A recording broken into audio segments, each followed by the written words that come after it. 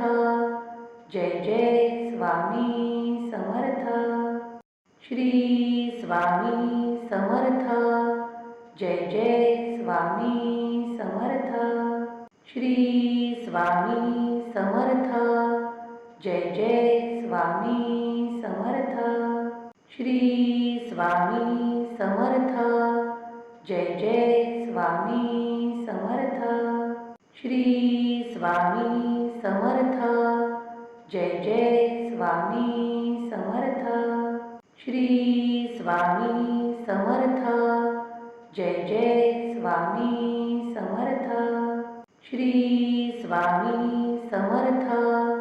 Jai Jai Swami Samarth. Shri Swami Samarth. Jai Jai Swami Samarth.